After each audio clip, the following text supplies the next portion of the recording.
There are different types of solutions. Marine protected areas is one of them. It's a tool in a big toolbox of things that we can use to make a difference. It's something that governments have committed to over the next 5 years to try and protect 30% of their waters by 2030. And that's why there's been a huge trend for governments to declare marine protected areas. But a declaration is only a paper unless there's change that comes, and that change has to be a legislative change. It's a change that needs to be related to monitoring, but also to enforcement. And so it's not just about declaring, it's about what comes after it. And the key thing for sharks and rays is not just any type of protected area, it's a no-take area. We need an area where we can reduce mortality. If a marine protected area allows for damaging fishing, then it's not doing its job.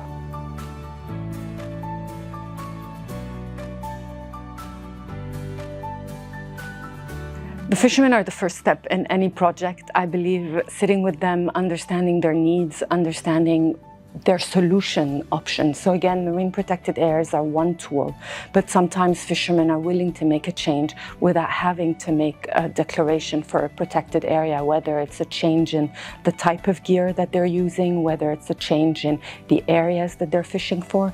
So I always say this, fishermen are our eyes on the water.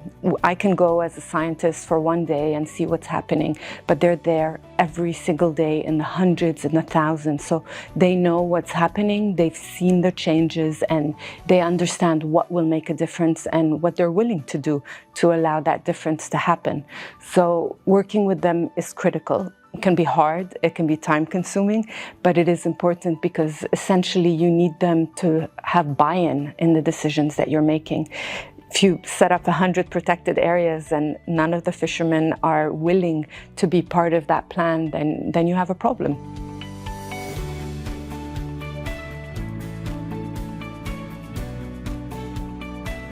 So the first complication is that often marine protected areas are declared by the Ministry of Environment, but it's impacting those that are mandated under the Ministry of Fisheries. So the first conversation needs to happen at that high level between government entities to make sure that there's coordination in what is being done. There are multiple levels of the governance level that need to be considered, and the second step is having a management plan and working with all stakeholders, not just fishermen. You have the NGOs, you have the coastal communities, but it's also understanding what is it that you're trying to protect, because you can put an MPA in an area, but there's no biodiversity there. There isn't the right biodiversity that you want to protect. So having an idea of what are the right areas to protect that will be the most important to preserving your biodiversity is a really important step. And this is why when you're making those types of decisions, you need to have broader programs where you're collaborating, when you're consulting and you're working together to really understand what are the best areas and how do you make sure that those are the areas that are considered in those action plans.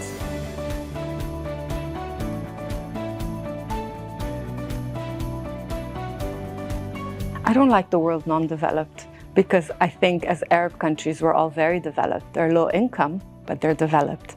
And I think we have the tools, we have the capacity. What we don't have, like you said, is the funding. But funding cannot just be a one-time funding. It has to be long-term. It has to be sustainable. And I think that's the challenge right now, is to find projects that can be funded in the long term. But funding mechanisms also, you know, the more expensive a project is because it's disorganized. If you have a project where you have buy-in from the fishermen, then you need less enforcement, so you need less money. If you have projects where the local communities are implicated, then you can use them to work with you to monitor, so you need less money. So it's about how the project is organized, is set up for sustainability, and that really dictates how much funding you need. So there is an increasing number of governments, organizations that are funding marine projects that are specifically focusing on marine protected areas. So that's available. My bigger concern is making sure that the money is used appropriately so that there is a good structure and governance from the beginning, which will allow for sustainability when there is less funding.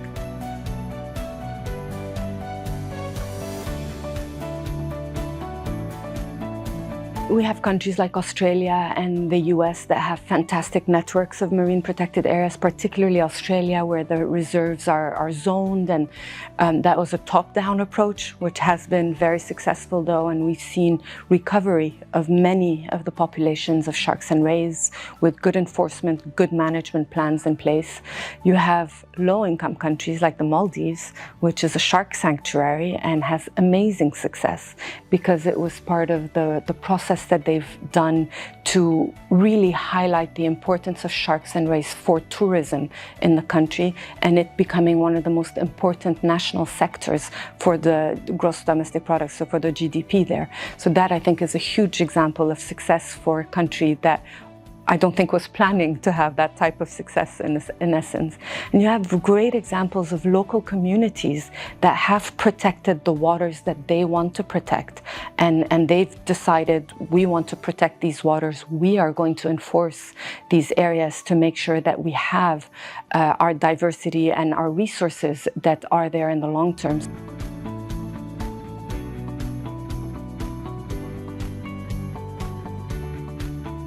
It's very important. The Mediterranean basin is one of the most exploited basins in the world.